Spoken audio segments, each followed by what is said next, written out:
ukonje ninde ukonje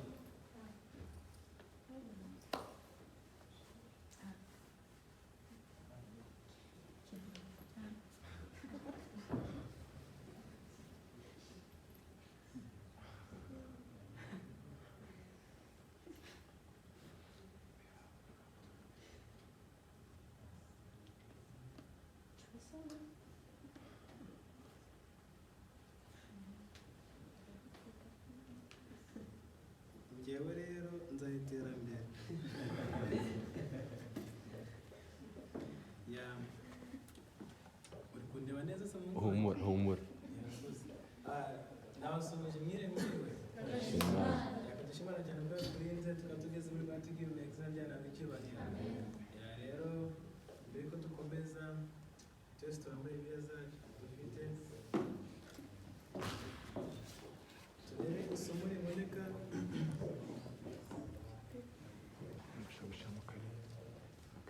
turebe isomo ryacu riboneka mu gitabo cya Yakobo igitabo cya 4 umurongo waho wa 7 kugera ku murongo waho wa 10. Yakobo igitabo cya 4 umurongo waho wa 7 kugera ku murongo wa 10 haranditse ngo tubahageze dusome hamwe nuko rero mugandukira Imana ariko murwanye Satani nawe azabahunga mwegere Imana nayo izabegera yemwe banyabyaha nimukarabe namwe ab'imitima ibiri nimwiyeze imitima mubabare muboroge murire ibitwenge byanyu bihinduke kuboroga ibyishimo bihinduke agahinda mwicishe bugufi imbere y'Imana kuko ari bwo izabashyira hejuru. Imana idufashe mbere ko dukomeza akamaro dusenga.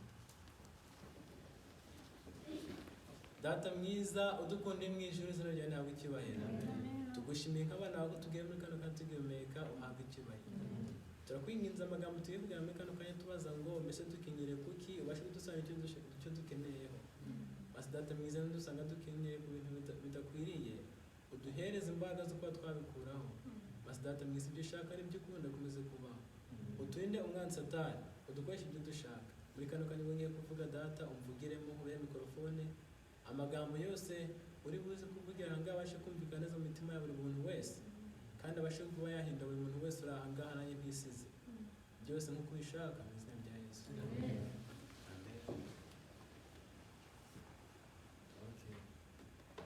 Gashimwa atangiye none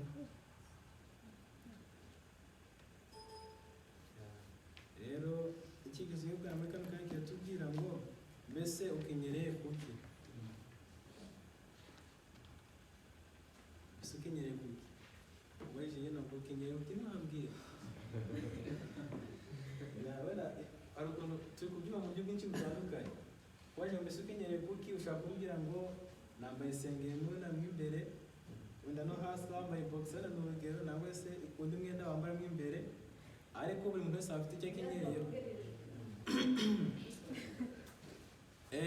kandi yageze nongereje we kunyumva noneho dadu kunyumva yego mubaje ngo mbese ukenyereye kuki ushaka kumbwira icyo ukenyereye wenda se ntabwo ari ngombwa no kubimbwira urumva ariko umuntu wese ntabwo apfa kuzana ubusenge bw'Imana adakenyereye kuki ikintu nahariho hose ntabwo apfa kugenda utagize ute ntacyo ukenyereyeho ariko ngenda kwibuka myaka mfite nk'imyaka nk'icumi cyane ngendaga ntacyo nkenyereyeho kabisa birumvikana hanigiye akandi gasekeje niko bigeze kungura icyo wikenyereraho ariko kuko nanzi ko kibufata umwanya kukimeza ndi koga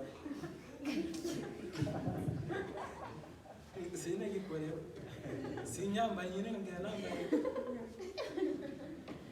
murakoze muri kunyumva noneho ntabwo se bonyeba akaba ari mu by'umunani gakeya kabisa uko mbwira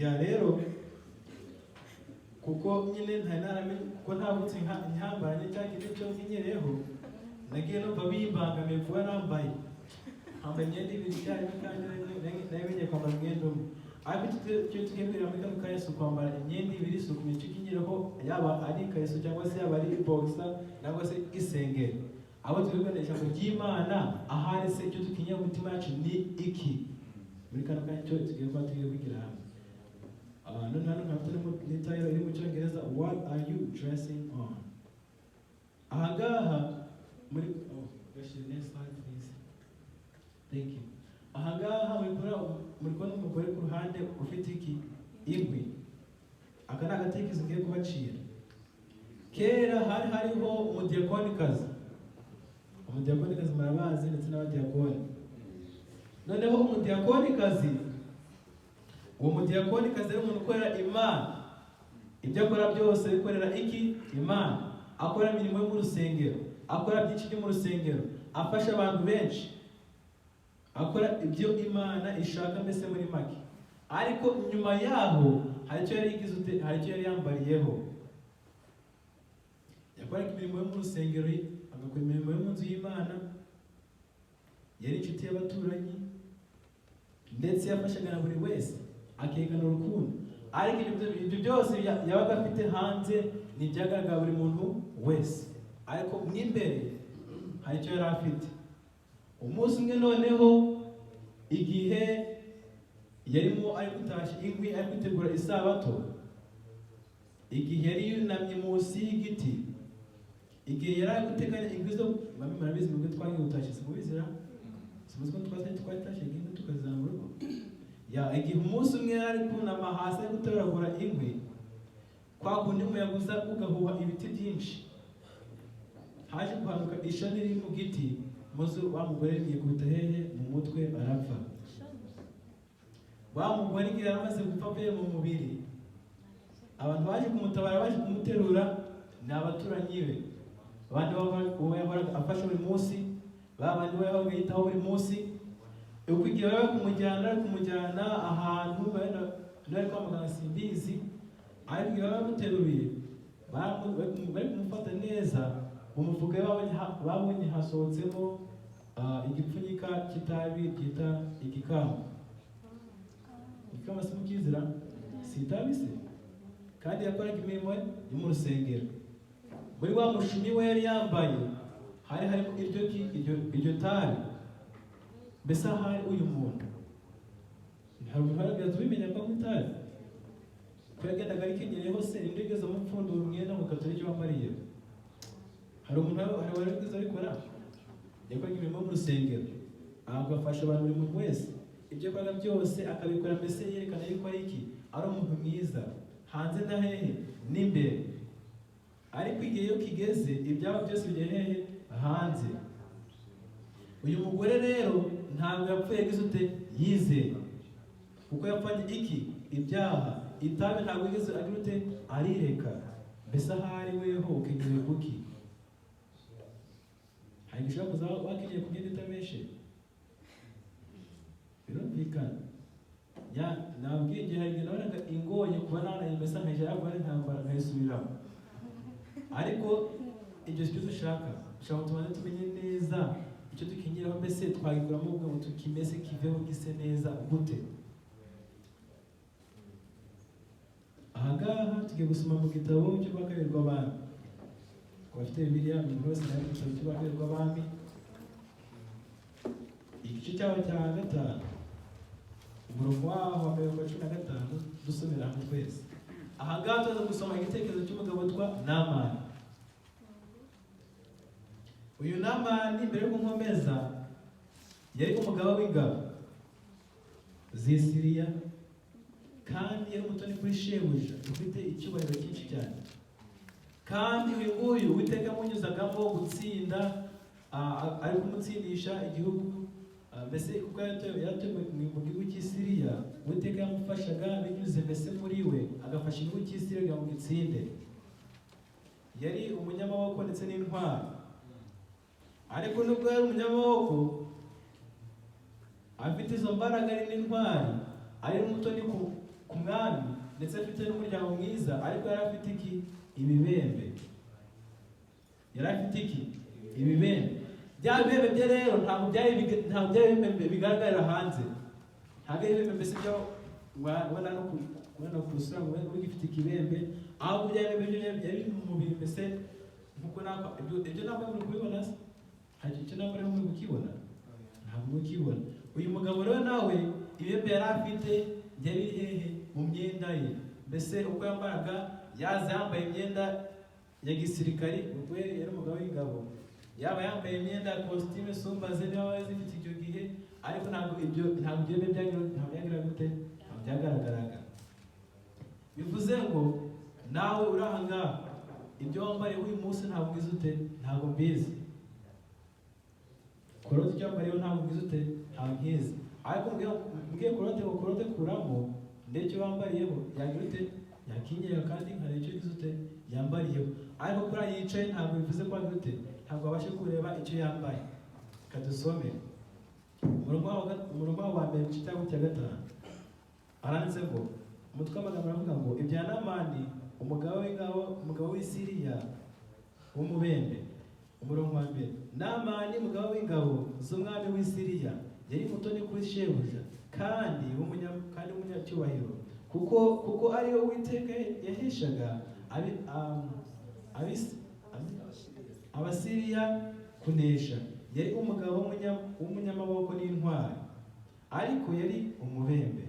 Icyo gihe Abasiriya bajyaga gutabara bakarema imitwe y'abanyazi. Bukeye bajya mu gihugu cya Isirayeli, banyagayo umukobwa muto aba umuja wa Mukanamani. Bukeye uwo muja abwira nyirabuja ati, icyampa databuja agasanga umuhanuzi w'i Samariya yamukiza ibibembe. Namani ajya kubwira shebuja ibyo umuja waturutse mu gihugu cya Isirayeli yavuze. Nuko umwami w'i Siriya abyumvise abwira Namani ati, haguruka ugende, nanjye ndandikira umwami w'Abisirayeli urwandiko. Namani aherako aragenda, ajyana italanto n'ifeza 10 n'ibice by'izahabu 6,000 n'imyambaro yo gukuranwa 10. Nuko ashyira umwami w'Abisirayeli urwo rwandiko rwari rwanditse ngo, nuko rero urwo rwandiko nirukugeraho, nkoherereje umugaragu wanjye Namani ngo umukize ibibembe. Umwami w'Abisirayeli amaze gusoma urwo rwandiko ashishimura imyenda ye, aravuga ati, ariko uwo mugabo kunyereza umuntu ngo muvure ibibembe, ni jye Mana yica kandi ikabeshaho? Nuko nimubitekereze, ndabinginze mumenye ko ari ukunyendereza. Ndashaka kuzagaranga uyu mwami muri kino gihugu cy'Isiriya yohereje uyu Namani ngo mukize, yarakumubona nk'umuganga. Sibyo ngiye kubwira ngo tunyereze umuntu urwaye indwara y'umutima. Sinigeze niga n'ubudogiteri, sinigeze nkanagana mu ishuri ngo nimuvure. Nta miti mfite, sindi bubaye ngo ndebe ikibazo cyo afite mu mutima we, nta no gufite na ibyuma ndi bumugize ngo ngirute murebe. Ariko utisuga mu nkweza umuntu. Ariko nubwo uwo muntu yageze aho ngaho, hari igitangaza kigiye gukurikira mu minsi iri imbere, cyangwa se mu masaha ari imbere, kugira ngo tubashe nyine gusanga icyo ijambo ry'Imana kutubwira. Dukomeze ku murongo wa 8. Nuko Yesu umuntu w'Imana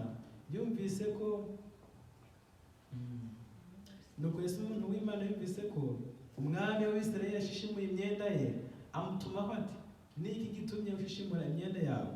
Mureke ansange aramenya ko muri Isirayeli harimo umuhanuzi.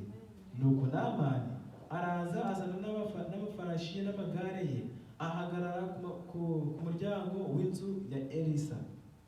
Elisa aherako amutumaho ati, genda wiyuhagire muri Yorodani 7, umubiri uzasubira uko wari uri, nawe uzaba uhumanutse. Namani abyumvise ararakara, arivumbura ati, nahoze ngira ngo ari uri busohoke uhagarare utakambire izina ry'Uwiteka Imana yawe,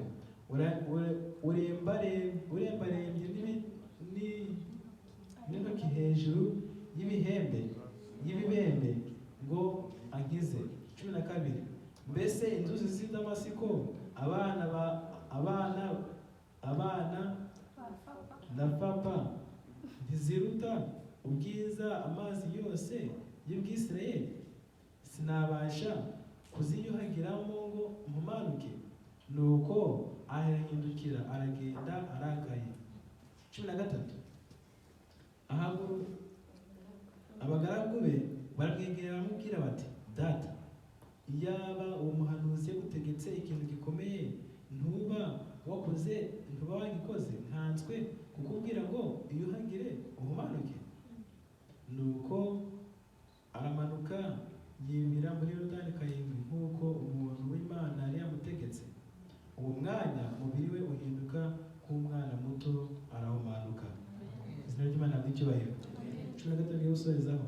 Hanyuma agarukana n'abantu be bose kuri uwo muntu w'Imana, araza amuhagarara imbere aramubwira ati, noneho menye yuko nta yindi mana iriho mu isi yose keretse Imana ya Isirayeli. Amen. None ndakwinginze enda ingororano y'umugaragu wawe. Izina ry'Imana ry'icyubahiro.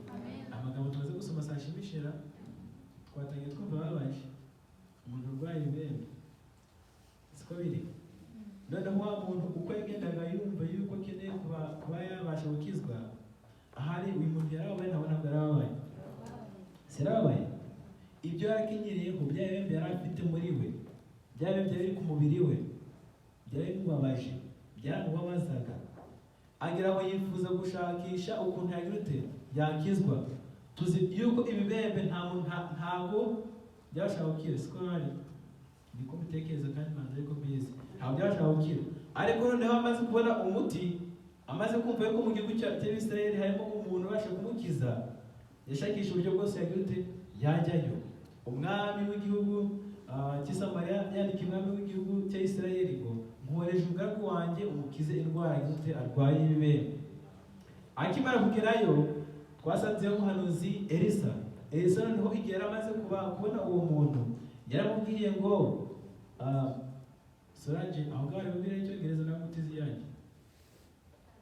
Okay, murakoze. Noneho igihe yari amaze kugera muri kino gihugu cy'Isirayeli, yabashije kumubwira ngo nagende yibire inshuro zingahera kutwabyumvisha. Inshuro zingahe? Inshuro 7 mu gihugu muri Yorodani. Nuko igihe yari amaze kugera aho ngaho, umwami umugabo w'ingabo yumvise adashaka, yumvise yuko ari kumusuzugura, kuko yahuraga n'umuntu akamutera amasariyuti mu gihugu cy'iwabo, agahura n'umuntu bakabunama ngo mwami tambuka, mwami tambuka. Mbese baramubaga cyane. Ariko muri kano kanya nta nubwo Elisa yigeze amwegera, ahubwo yambwiye ngo genda wihagire muri Yorodani inshuro zingahe? 7. Nta no kumubwira ngo mwami ngo tugutera amasariyuti ngo tugukubaha, genda. Oya, ijambo ry'Imana ni ijambo ribwira umuntu uko icyo akora, ntabwo peri kwinginga. Oya, yakubwira kora kino uzabone kino. Iyo utayikoze rero ubona iki? Ingaruka. Mbese ahari ushobora kuba wakira ibyo ukenyera utashatse kujya mu ijambo ry'Imana, ntabwo bishoboka. Ijambo ry'Imana niwo mucyo dufite gusa, nta wundi mucyo ku ruhande. Igihe noneho uyu mugabo yaramaze kubyumva, yumvise asuzuguwe cyane, yumva koko nta muntu bamuhaye icyubahiro naho ngaho, yumva ko no muri icyo gihugu agezemo batari kumuheza icyubahiro. Ariko ntabwo arakwiye icyubahiro, bwarakeneye gukizwa. Igihe cyose ushaka gukizwa rero, ugomba gushakisha imbaraga zose, ugakora n'inzira yose, ukajya mu nzira yose iyo utuma ukira. Icyo wambariyeho urakizi.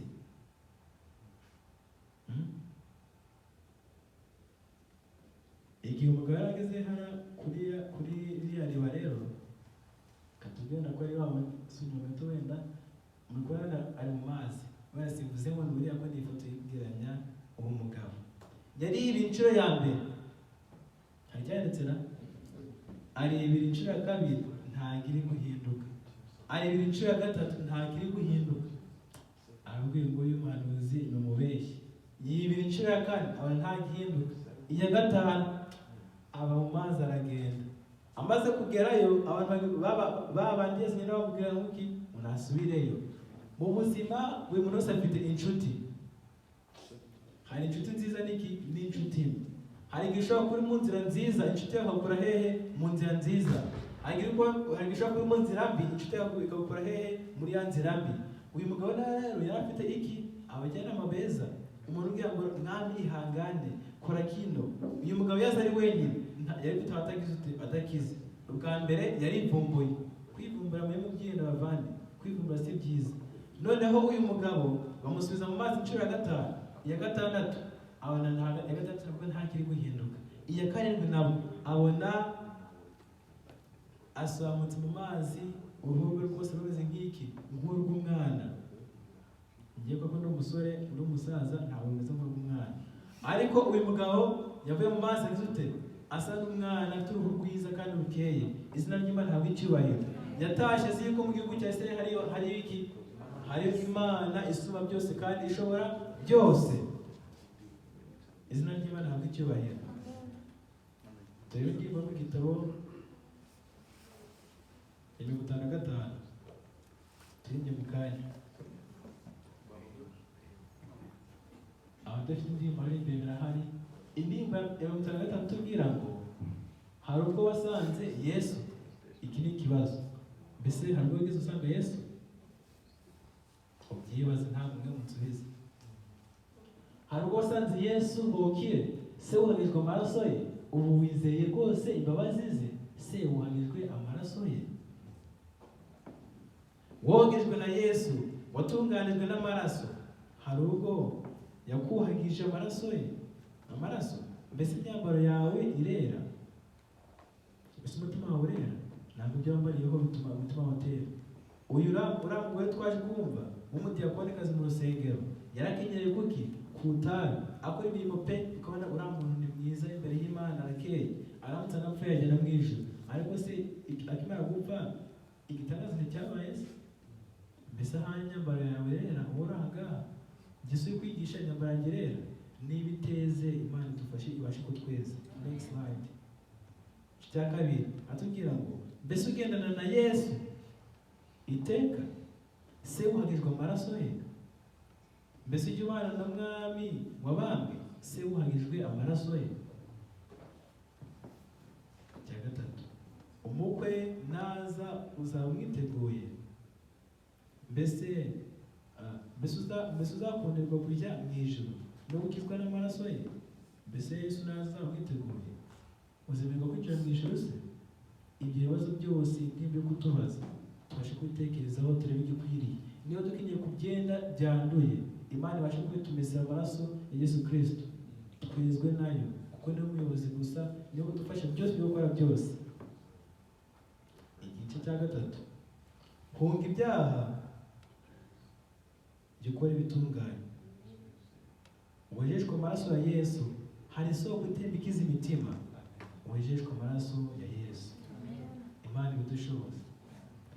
Twese turambure mu gitabo cy'ubwakabiri bw'Abakorinto igice cya 5:17. Handitse ngo therefore if any man in Christ, he is a new creature. All things are passed away. Behold, all things are became new. Umuntu wese iyo ari muri Kristo aba ari ikiremwa gishya. Ibya kera babigize ute? Nabishize. Dore byose biba bihindutse bishya. Mbese ahari ushobora kuba icyaremwe gishya? Uyu munsi ushobora kuba icyaremwe gishya? Hari umuntu ushobora kuba icyaremwe gishya ariko sinabwira icyaremwe gishya. Ibyo wambara rero bishobora kuba byatuma utajya hehe mu ijuru. Muri kano kahise mbikunda mwese? Ibyo nambayeho muri kubibona? Naba nambaye boxer, naba nambaye ntawe ugize ute? Ntawe ubizi. Ariko ngenda yambaye. Sigaye kanigize kano kantu ku ruhande. Ibyo wambariyeho ntabwo ugize ute? Ntabwo mbizi. Ndasaba umuntu umwe w'umuvolontaire aze hano imbere. Umuvolontaire umwe. Innocent niko nanahageze. Uhagaze aho ngaho nanjye. Tugiye kuvuga ngo ibyo wambaye nahageze ute? Ntabwo mbizi.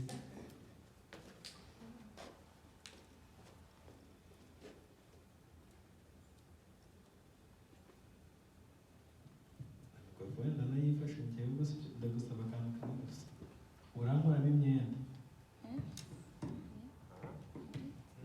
niba surprised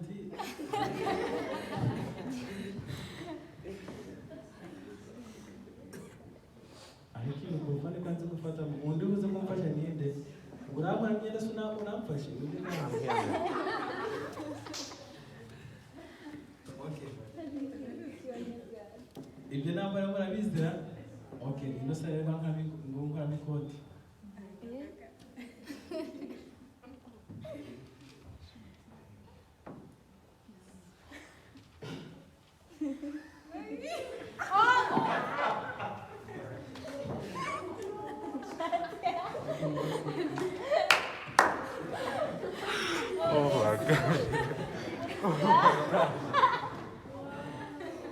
isomo turi gusoma ahangaha tugira ngo iki tukibwira muri kano kanya kiratubwira ngo mbese wambaye kuki.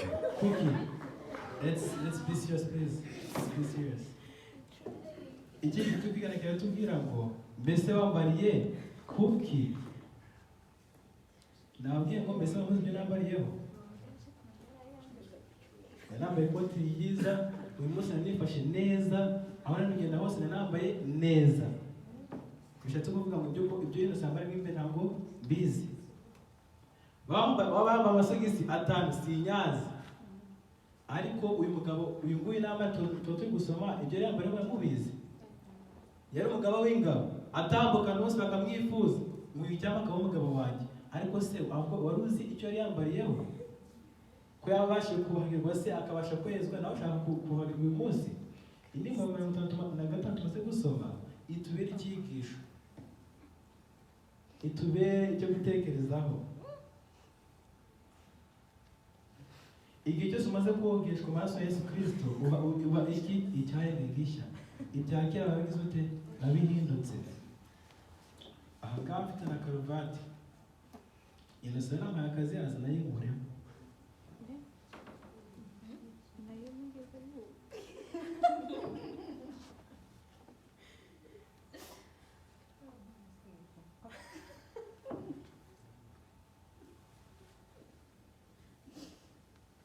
Ngamfungura n'ibifungo byanjye.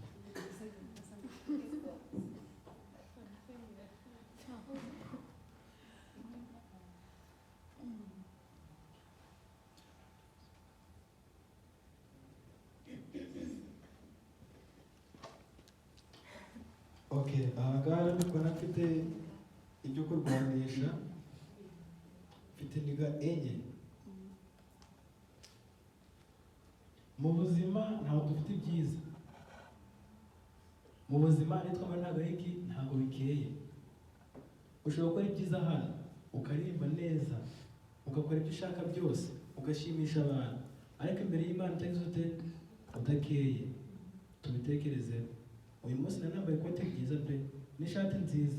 Ninde wamenye hagira uri hano mu rusengero? Ninde wazi ibyo nambariyeho? Haba rubizi? Nta n'umwe uzi ibyo nambariyeho. Bisa hari weho ibyo mbariyeho urabizi. Iyo uza ukanyiyenzaho naguta mutariki igicyuma. Murakumva? Rero ni byiza kumenya icyo kwiza ute wambariyeho. Ibyo byose wambariyeho ukabitesha agaciro, ukabita, ukamenya yuko Yesu Kristo ari wenyine gusa. Tugafunga ibyaha, tukemera yuko yagize ute utuyobora. Ibyo dukora byose tugakoreshwa nawe. Ibyo twambariyeho byose bidahesheje Imana agaciro tukabita kure. Kuko Imana nayo yonyine ishobora kuba yakweza kandi ikagutunganya. Isomo twasomye riboneka muri Yakobo igice cya 4 umurongo wa 4 umurongo wa 10. Kandi banditse ngo nuko rero mukandukira Imana ariko murwanye Satani nawe azabahunga. Nimutarwanya Satani azabahunga se? Nimutarwanya cyane muri mubitse mwebwe birimo muri mwebwe ntabwo bizigaye bigute bibavaho. Izi ndiga ntazikuyeho ntabwo zagute ntabwo zakwivanaho. Ariko naziyambitse.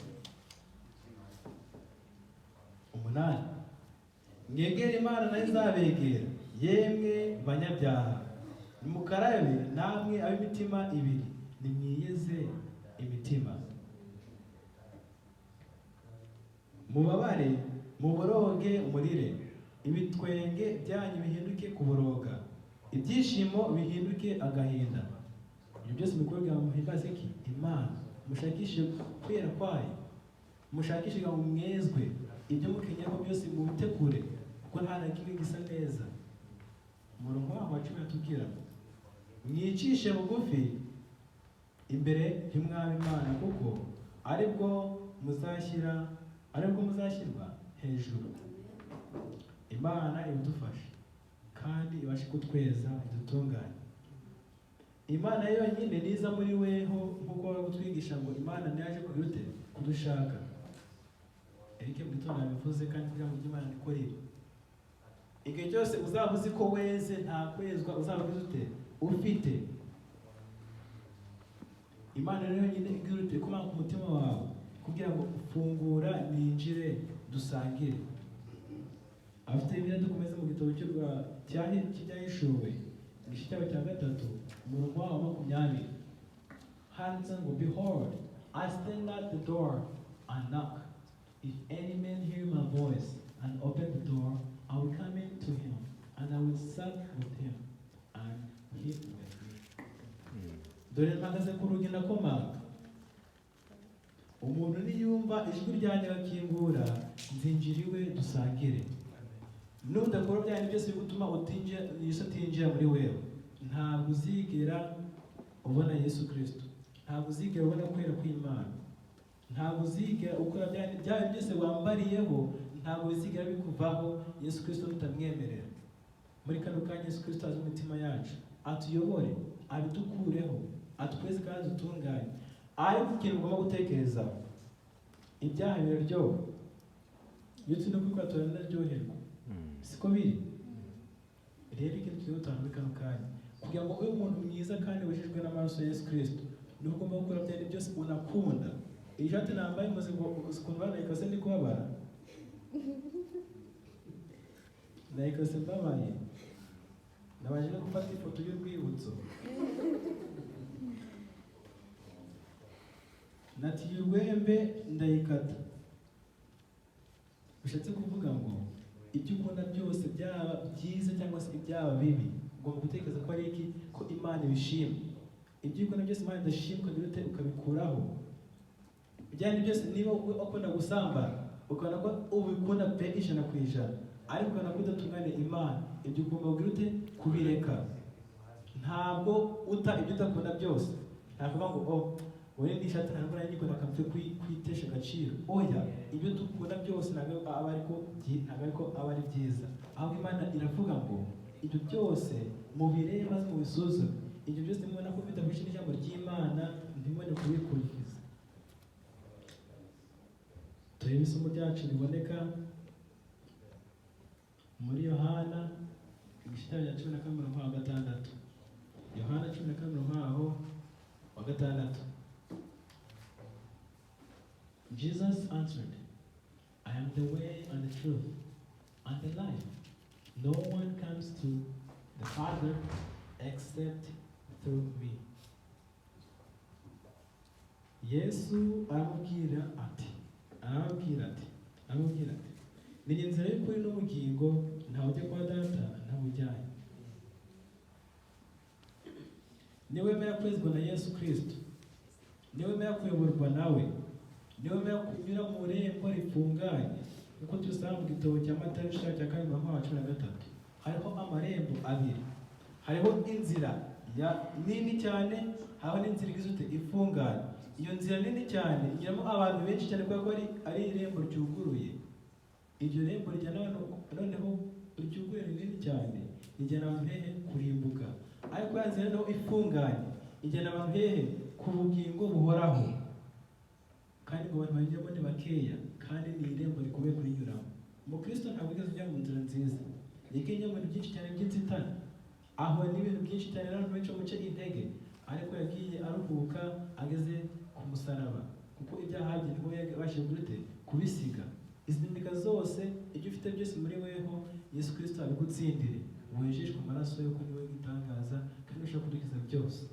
Ariko ku mitima yacu kugira ngo umuntu wese nabasha kumva ijwi rye agakingura azinjira iwe maze twese dusangirire hamwe. Kandi niwe nzira y'ukuri n'ubugingo, kandi nta n'ujya kwa Data atageze ute atamujyanye. Niwe soko y'ibyishimo n'amahoro n'umunezero. Aho ngaho Imana ibidushoboze byose, kandi tubikore nk'uko Imana ibidushakira, dukurikije ijambo ryayo nk'uko ari riri.